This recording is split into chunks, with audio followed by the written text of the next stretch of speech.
Back, everybody, to another episode of Breakfast with the Gators, part of the Stadium and Gale Network, and presented by our partner Norris and Norris, PA.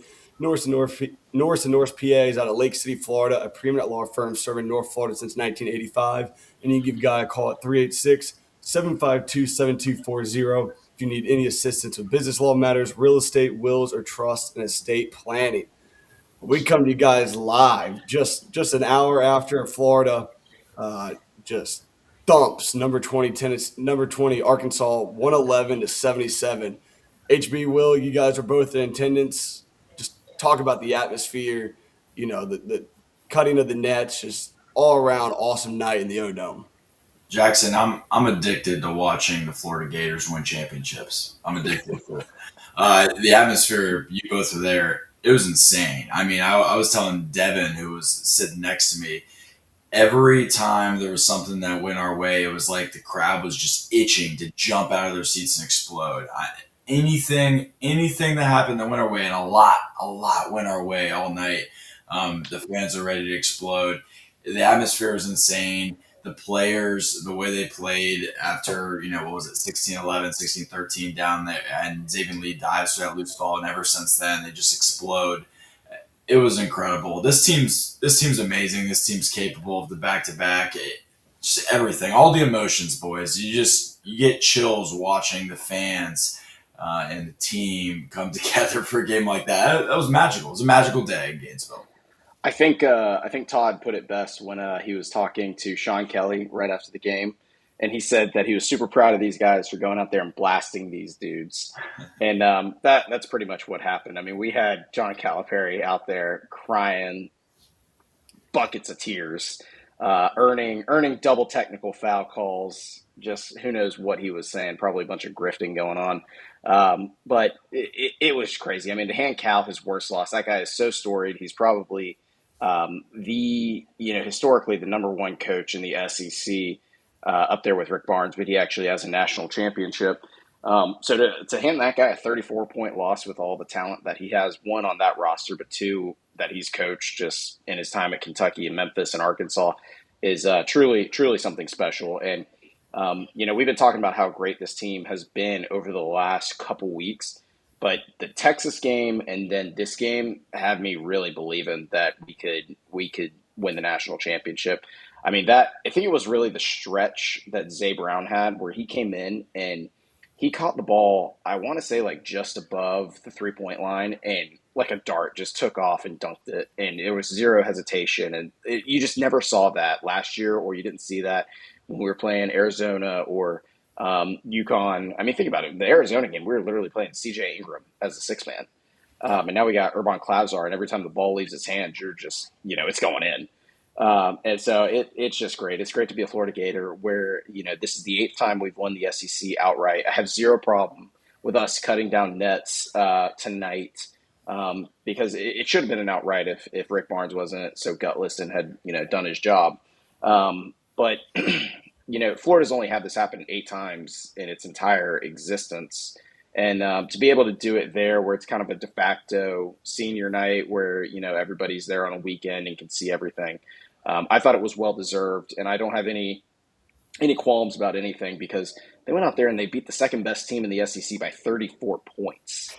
So, it's hard to find things to complain about with this squad. We had a guy in front of us who shout out to the guy in front of us who was talking about how we're going to struggle to find some tough coaching on the pod. And he's right. I don't know what we're going to coach tough about tonight, but man, Florida Gators, we're rolling right now. It's a lot of fun. Hunter, you mentioned the Xavier Lee diving on the loose ball and calling a timeout. I think we were down 16-13 at that point. And that just kind of showed – that's kind of like really the first time we've seen maybe Xavier Lee exemplified that championship identity. I know he wasn't part of the team last year. He's had some big moments this year, but for him to put his body on the line in the first 5 or 6 minutes, I thought it really just sparked the entire team. Like, all right, that's kind of our wake-up call. This is what we do. I think we went on a 32-10 run after that and never looked back. 7 players in double figures. I think that's just one of 2 times in the last 30 years that's happened in a ranked SEC matchup where a team is had 7 double-figure guys, and it was just contributions from all over. Urban, like you mentioned, Will, 4-7 from deep. It doesn't feel like he's going to miss when he puts the ball in the air. Kondo was himself in the second half, scoring the basketball. Tommy was aggressive, getting to the foul line, and then Ruben just the grown man he is, 12 points, 16 rebounds, and really just controlled the paint. We knew that coming into this matchup. Our bigs aren't going to get out physical, and I think we won the rebounding margin by 20. That will do it. Yeah. Only 16 offensive rebounds. That's because we didn't miss very many shots. Shot 57% from the floor, probably one of our highest offense efficiency outings of the year. We were 8 of 13 from deep at one point. Did miss our final 6, but still shot 42% from deep. I mean, just nothing. Like you said, Will, going to be hard to provide some tough coaching tonight because it was a magical night in the O-Dome. I want to provide some kudos to Ruben because he had kind of been, we had been coaching him a little tough recently with some of, I wouldn't even call them poor performances, but it seemed like he was struggling a little bit offensively, and he kind of found it tonight. Just it looked like vintage Ruben Chinyelu, where not only was he scoring and just gobbling up every single rebound, it was impossible to score over him. He was drawing fouls. They were hook and holding him, and I think they got away with a couple of them, but just making life on Trevor Brazil and their other bigs so miserable. I don't even know 23's name, but he missed like 4 free throws in a row. And Ruben just had him in absolute hell the whole time.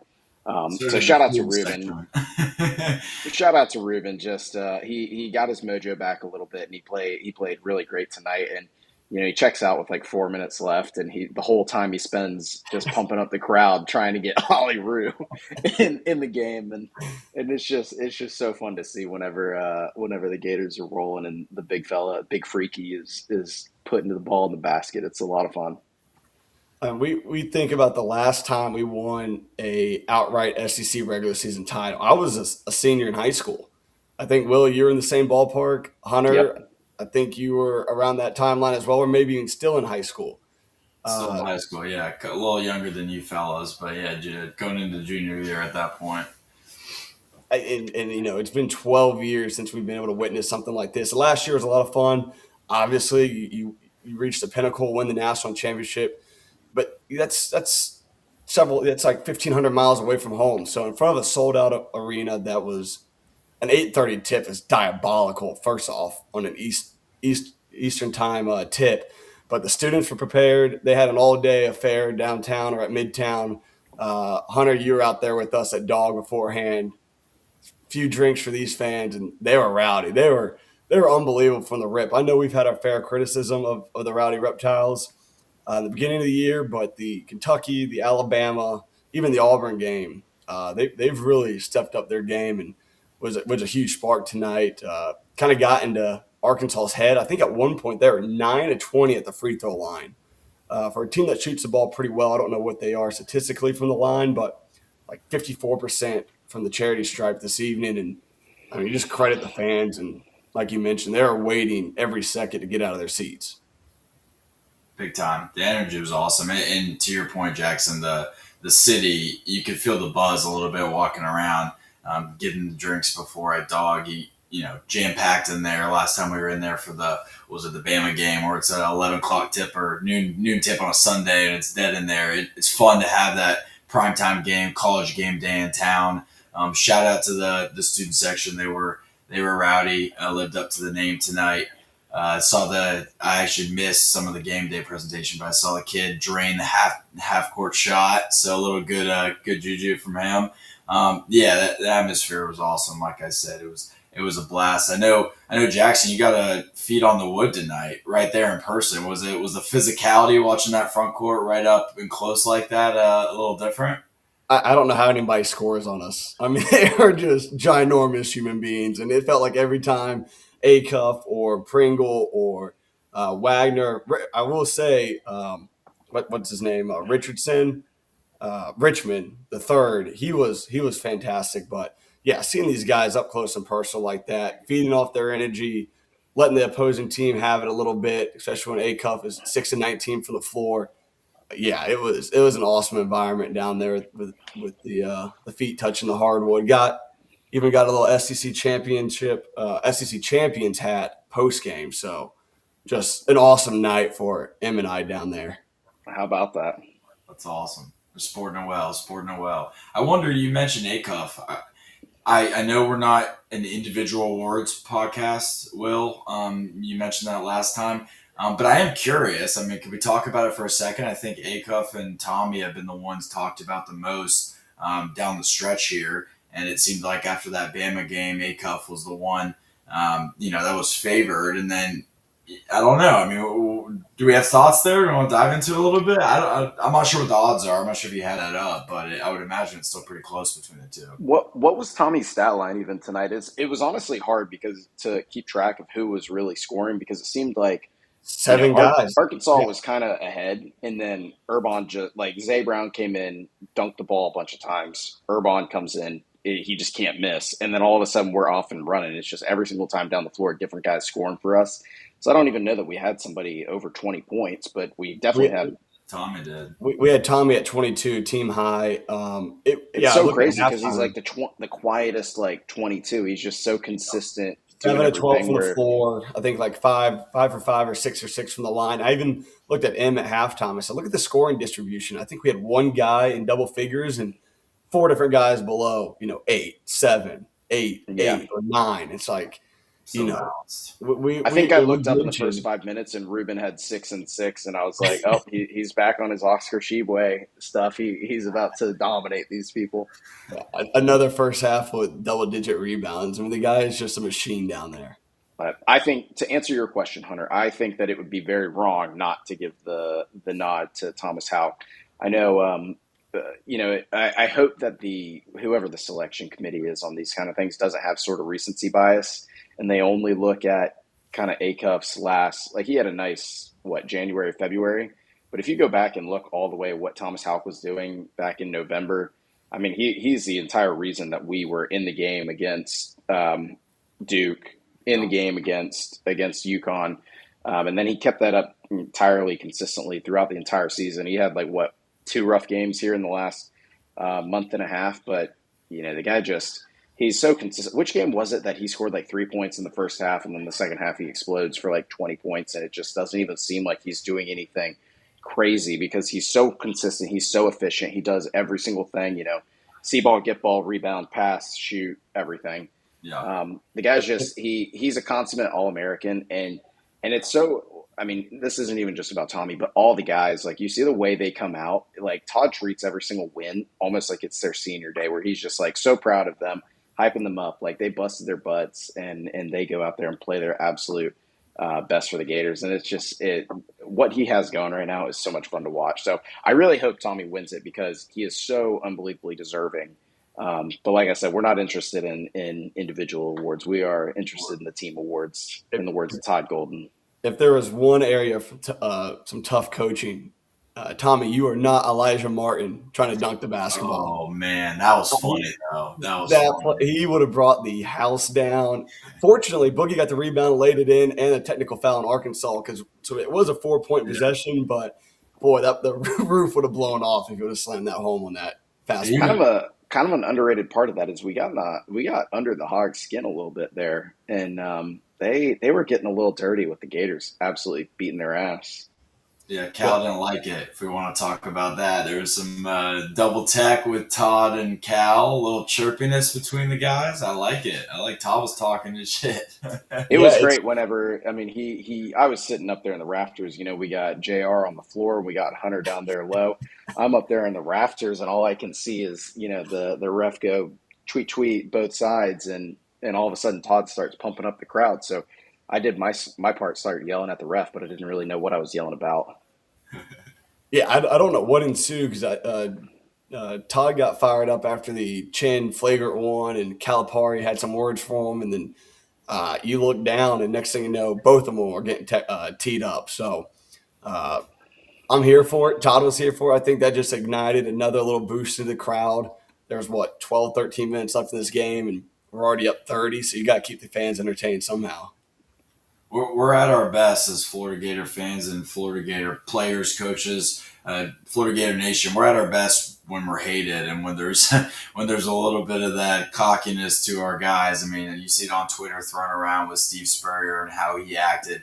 Todd has a little bit of that swag to him where he's not afraid to talk. We've seen that, every year he's been in Gainesville, but you saw it tonight. Like Will said, you're going up against one of the most storied coaches in the SEC. And it's basketball history, and he's not afraid of that, and he's ready to talk and back his guys up. I think the players feed off that. I mean, you watch how every time Chin comes off the floor, it's like a standing O, or he's pumping up everyone around him. He's giving Todd a hug. I mean, it goes to how badly we beat them tonight. They were giving standing O's and giving hugs with 6 minutes left against a top 20 team. It literally felt like we were checking them out for senior day. And I was like, oh my gosh, we have 99 points with 5 minutes left. They were chanting Brawley at halftime. I mean, it's insane. I mean, I think if we had left the starters in, we might have scored 120 tonight. Without a doubt. John Rothstein even tweeted out Todd Golden, the next generation, with 15 minutes left in the SEC top 20 matchup on prime time. Crazy. And they're in the metrics, they're ranked even higher. That was the number 16 team on KenPom. I don't have it pulled up in front of me. I don't know what they've ended after the game, but that was a pretty hot Arkansas team coming in there too. They are now, and 20. They started off hot too. They did, yes, in the first 5 minutes of the game. Yeah, I think that Xavier Lee, what we mentioned earlier, was kind of the spark, the difference. All right, hey, let's get dirty and just beat these guys up, and that's exactly what they did. And Calipari even mentioned that post game. I can't remember his exact quote, but if you can't handle Florida's physicality, this is what's going to happen to you. And he wished there was a running clock. Is what he said. He wished this game would have ended sooner. And speaking of Xavier, I don't even know that he made a three tonight, but it was a little frustrating in the beginning of the year when he would kind of take these flailing arm layups, and he missed. It seemed like every single one of them, and they were all crucial. It was we really needed them in those tight losses against Arizona, UConn, and Duke. But he coming around the screens, I think Eric Fawcett on Florida Basketball Hours kind of talked about this, how he uses the screens. And in the first part of the season, he wasn't really attacking them the way that the staff kind of had done it in the past with Elijah Martin and Walter Clayton and Zion Poland. And it seems like he's doing that now, and he is in such a rhythm. When he goes around the screen, if there's any daylight, that guy is so quick. He's going in there, laying it in. I think he has great length that he just, if he can get a step and kind of leaps, he's not dunking the ball, but it's almost like he's just teardropping it in. And it's such a weapon because he can do it with both hands from either side of the court. And it seems like he makes a lot of layups there. And he had a bunch in a row. It seemed like against Arkansas this past game. Yeah, and he's been doing that consistently. And I think it just, when he's able to score like that, I think it makes him play with such more confidence where he just starts shooting the ball better. And it didn't go in tonight, but you've seen it over the last couple of games. And it makes us really dangerous from the guard spot. And I thought Boogie Flan, 0 points at halftime. I don't know if there's nerves going up against his old team. He missed 2 free throws out of the gates. But 14 points, 4 or 5 assists. I think he finished 5 of 8 from the field. Played just tremendously. 4 or 5 sweet 3-pointer there too. Sweet triple, and just locked down Arkansas. He was efficient too, even though it was 0 points at half. Obviously, he had the 2 free throws where he missed them both, and then I think he had another 2. I guess it was the second half where he went 1 of 2. So he started 1 of 4 from the free throw line, but he was 4 or 5 shooting, so he was efficient. He just didn't really take a lot of shots. He didn't need to take a lot of shots, right? He didn't take a shot in the first half. Yeah, right, exactly. But he was efficient. Do we know anything about? Obviously, he came down hard at the end. I heard there was a little bit of blood at the top of his head. Obviously, he was out there post game and he spoke and stuff. I would assume if he's concussed that he's not out there jumping around and talking to the fans. Maybe that's a poor assumption. I don't know. Yeah, I don't know, but he was touching the top of his head, and it looked like he had some blood, but he was unable. It should have been a flagrant foul, but I think we're at the running clock stage at Cal's request at that point. But yeah, just a lot of toughness out of him tonight, and really just this entire team.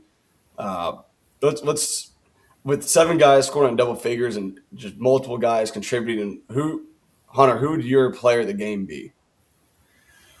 Oh, that's tough. I mean, Herb from the 3 point line is just so good. It's hard not to say him, but I agree with Will. The spark when Zay Brown came in, it was really more about the time frame of when his eruption happened was a perfect storm of when we started to turn the corner and take off, and he was like a catalyst tonight, truly like a spark off the bench. And it happened so quick. It's funny. Will talked about him going baseline dunk real quick. I feel like we should start calling this guy Baseline Brown because it feels like everything that happens for him is on that baseline. Like all I his, like that. I feel Baseline like, Brown, baby. I feel like corner threes are his thing. I feel like most of the ones he makes are corner threes, and then he does a lot of time get that shot fake and go in. And obviously he's had a lot of dunks this year. He had the Ole Miss game where he had 4 or 5. So yeah, might be adopting Baseline Brown on this podcast. I like that. All right, Will, who are you going with player of the game? Well, since Hunter stole mine, man, that's a tough one. I think I'm gonna go. I guess I'll take Urban because that guy when he made what did he have 3 or 4 threes Yeah, right in a 4. row, Yeah, 4 in a 3 in a row. row, 4 total. Man, that was taking me back to some Michael Frazier, Lee Humphrey days. That 2014 team was so special. It didn't end up winning. It won the SEC, won the SEC tournament, but didn't and made a Final Four. It didn't win the national championship. But they used to run a play where they would kind of roll in transition with Scotty Wilbekin, and he would sort of toss the ball back to Michael Frazier and sort of set like a natural screen. And Michael Frazier was just wet from there every single time. And that's kind of the feeling you were starting to get with Urban. Like he was just starting to hunt it a little bit and looking for it. And, he's just he's got like, such a small figure and everything. And he just lights it up there. And it seems like the ball, when it comes off his fingers, goes in slow motion and just nothing but net. And so he was starting to make me feel like, he was Lee Humphrey or Michael Frazier out there. So player of the game, Urban Klavjar for knocking down those threes and really helping us to get the Odom lit up and run away with this thing. Yeah, I'll go with Alex Condon. 17 points again, 6 rebounds, several assists, some blocks. Just his emergence this last several weeks, really since league play. He's minimized the turnovers, and his offensive efficiency, how we run the offense through him, it's kind of just like the focal point. Getting the ball there at the elbow or the top of the key, and we saw some backdoor cuts tonight. We saw other guys get open for 3 off ball screens. He just adds such a unique element to this team where I think we've scored now 90 or more points against 6 straight top 25 teams. I believe all of them this year, and it's the And first time I it's think, happened. yeah, I think you're about to say it. First time since like 1989, 1990 when UNLV and someone else did it. I was going to say, I think Sean Kelly said that was the most times that a Florida basketball team has scored 90 in school history. I think we've done it 14 or 15 times this year. Yeah. And now that is a school record for regular season. I think it's 9 now. 15-point victories in league play. Wow. In the regular season. So I think one of our national championship teams in 06-07 did it, but that included, like we said, the SEC tournament. It's kind of funny that you ask us who the player of the game is, and we're just like dying to pick somebody other than Tommy or Ruben. But when like Ruben just like ho-hum another double-double. Tommy just like puts up 20 points. Like it's easy. And those are the easy answers, so we don't go. You kind of took the the easy way out with Condon. Well, you guys took the 2 pulling guys off the bench. You made it a little bit difficult, and also 111 points, most points under the Todd Golden era, and we do it against the second best team in the league. And really, I mean, they're lucky that Mikic didn't score that layup there at the end because it would have been 113. Calipari tied for his worst loss ever. The best was just when Ollie came in and Todd called. We get that offensive rebounding. Todd calls timeout, and I just looked over at the Arkansas bench to see what their reaction was, and not a single one of them are standing there, so ready to go home.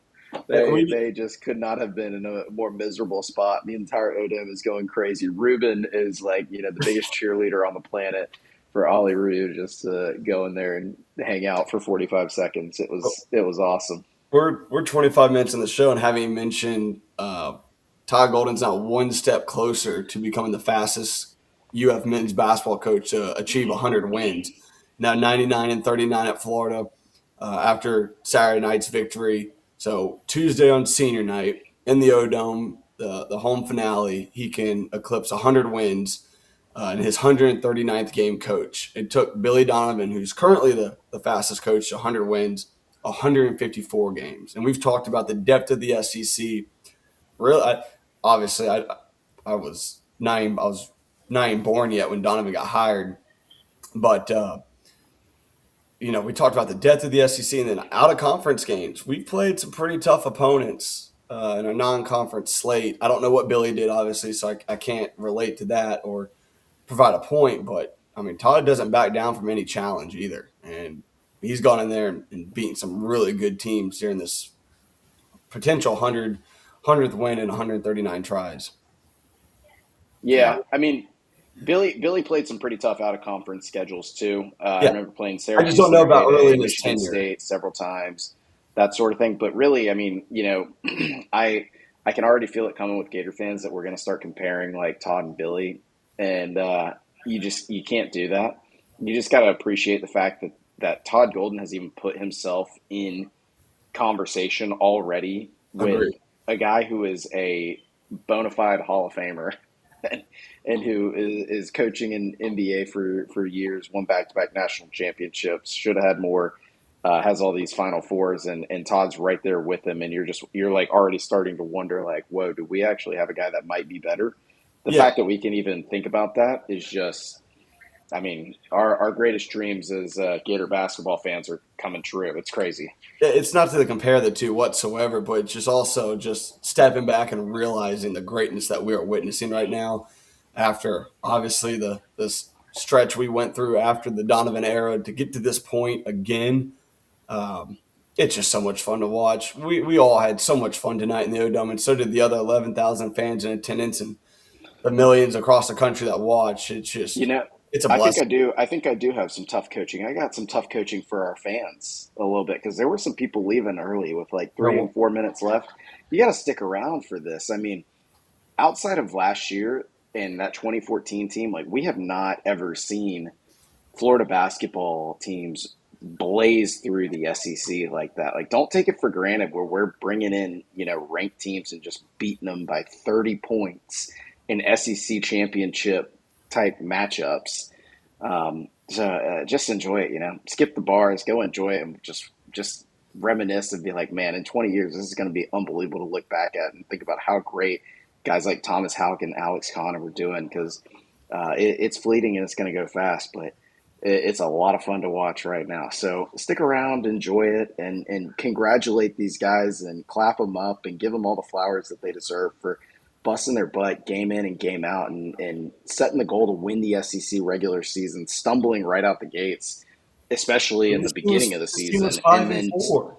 yeah, and then losing the first game against Missouri and just saying, no, we're not taking that, and dominating so many team after team after team, being so good at home after we were so putrid again with Mike White. Don't take it for granted. Stay in your seats, clap the guys up, give them all the praise that they deserve. That's what we've been dying for as Gator fans. So now that we finally have it, stick in your seats and clap them up. That's now 9 straight SEC wins and another familiar face in attendance this evening. Some are all sat right next to Coach Golden, him and his kid. Boy, I hope some of this is rubbing off on them because if we can get back to us running football and basketball at the same time, we're going to be. I mean, we're already some miserable folks to talk to. If you're an opposing fan, don't let us run both sports again, especially in today's age of Twitter. I think if Cal would have taken a few more steps, you might have seen Coach Summerall stand up and hop in front of Golden there. His bodyguard. It was fun. It was fun, Will. To your point, it was cool to soak in afterwards and watch them play. They had a video ready to play whenever they announced the team SEC champs, and everyone's got the shirt and the hats on. It gets you excited for March too. As we record this, we're now into the month of March, and so we were all there, the three of us in San Antonio, and watched them cut down the nets and win the Natty and And so it gets you a little bit. You're enjoying it. You're not taking it for granted. But I'm sure both of you had the same thought I did. We were watching them put those shirts on and get ready to cut down nets, and you think about what could be here in a month or so, and what this pod's talking about a month from now. Excited to go through the journey with you guys. It'll be our first March Madness as a podcast. So I mean, I like the way March is setting up for us too, because I think naturally people are going to wonder whether the team will come out soft. Like I'm glad that we have, Mississippi State. They got blasted today at home, but they've been much better at home than they've been on the road. So I'm not really all that worried about. I'm not all that worried about Josh Hubbard going crazy on Tuesday night and intentionally beating us. And then I don't think it's possible for us to overlook Denzel Aberdeen on senior day at Rupp. And then you kind of get what will we play? The Friday night game or the Friday morning game at noon. yeah. And so we'll get some much needed rest and hopefully get like a Georgia or something that they'll definitely be fired up to play. And then, hopefully hang another banner. Yeah, I mean there can't be a single fan base out there watching hoops. I mean, 8:30 tip. Everyone in the country was able to watch this game. I think all the other top 5, top 10 teams played earlier in the day for the most part, or on Friday night. There certainly cannot be a coach or a fan base that wants to play the Florida Gators right now. I mean, are we still first on Torvik since the new year? Will, did you check that after the game? I imagine we. I have not, and I don't have the capabilities right now on my phone. Hunter might be able to check it, but I can't imagine that you blast a top 15, 16 team like that by 34 points, and you don't remain number one. I mean, We are number 2 since it's starting to seem like it's kind of a three-headed favorite to get to the Final Four between us, Duke, and Michigan. Even though we may not be able to reach a 1 seed, which is not out of the cards yet. I think you got to throw Arizona in there. I know they had a 2-game skid. Arizona's still. Did you see what they did in Kansas today? Yeah. I did not see that, but I did. It did come across my desk that they blasted. Oh man, he was back too. Yeah, Arizona. To me, I mean, to your point, a little bit of. It's not quite the same, but last year there was a very clear top 4 teams with Duke, Auburn, Florida, Houston. Florida kind of was that 4th one rounding into form late, right? Everyone was, as Gator fans, like, not enough people are talking about us. And then we slid into that 4th spot. It took all the way through the SEC tournament for us to really solidify that. And now you're at a spot where it sounds like Duke, Michigan, Arizona are the 3 that have the 1 seed locked up, with that 4th spot potentially up for grabs, and Florida once again surging for that spot. So there are some similarities, at least from Gator fans' perspective, of how it's shaping up. So it will be interesting. It'll be a fun March. I think it's more teams can make the run though. Last year was very chalky with the top 4 teams. It goes down the list a little bit more this year. I'm not even necessarily worried about the 1 seed. I would love to get in UConn's region. I hope that they're the 1 seed and that we're the 2. I watched that Seton Hall game. They do not scare me at all. No, I hope I don't come to regret these words and that Dan Hurley is haunting me in my sleep. But man, whenever I think of like who would you rather play, for a spot in the Final Four, UConn, Arizona, Michigan, or Duke, I'm picking UConn all day. And I think these guys I think we would dominate those guys the second time around. Agreed. Agree. All right. I think that's all we've got basketball related. HB, no Devin tonight. So I'll kick it to you for Devin's baseball minute. Yeah, I'm honored to take over for Devin. I'll give Devin a shout out. He sat with me for the basketball game tonight. He wished he could have joined us. He had a longer drive home. He did give me that Zavier Lee diving for the ball, kind of turn around the mentality nugget. So credit to DC on that one. Dev's baseball minute, he actually gave me notes. So I'm going to read this word for word, maybe a little bit of ad lib in there. So we're going for the sweep tomorrow against Miami. We won Friday, won tonight. Didn't get to watch any of that game. Obviously, we were having a few drinks, some of us on the pod, before the game, so didn't get to watch the Miami game. Aiden King did go out with some cramps, apparently, some forearm cramps. That's never good. Obviously, that's one of your 2 horses in the rotation, so something to monitor there. That would be a major issue if it's long term or something serious. So we'll monitor that. Deb noted Ethan Swarwick. I believe that's the Ole Miss transfer, correct? Almost transfer. Yep. Blast a 3-run shot late in the game to kind of break it open. But another tight game with Miami, pulled away again. We talked about it before baseball started and before the Miami series about how hot Miami was to start the year. So pretty impressive. Take the series for them and a chance at a sweep tomorrow. I hope that was under a minute, or Devin's going to give me a lot of credit. I like that Devin did not mention anything about the Bach controversy. No, I saw a clip on that. Yeah. I think we've limited Miami to 6 runs through 2 games, which is pretty impressive for a team that scored 146 in their first 10. They came out swinging tonight, 3 runs in the bottom of the first inning. So after that, Gators rolled 8-1 from the second inning on. So huge response down in a great environment for college baseball down there in Coral Gables. So hopefully we get the sweep Sunday. It'll be nice to take 3 against the Canes. Absolutely. It is nice that the Canes are having it seems like their best season in maybe a decade, and Sully just owns them. Yeah. Now I think we've won, what is it, like 34 the last 47 against them or something? Yeah, or 41 of it's the last crazy. 53. I can't remember. I don't think they've won a series against us in like 15 years, maybe. Yeah, and now the all-time record, it was 136, 136, and 1 entering last night, Friday night, and now we own that 138, 136, and 1 in the all-time series. So huge response for the Gators going down the road, taking a series, which is just huge. Especially, we haven't had a lot of tough coaching for basketball. We had a lot of tough coaching for Liam Peterson, well-deserved tough coaching. But shout out to that guy, because last night, Friday night, he was absolute nails.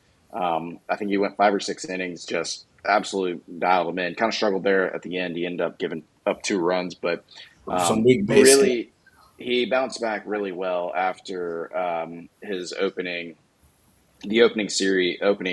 series. He struggled, especially with the walks.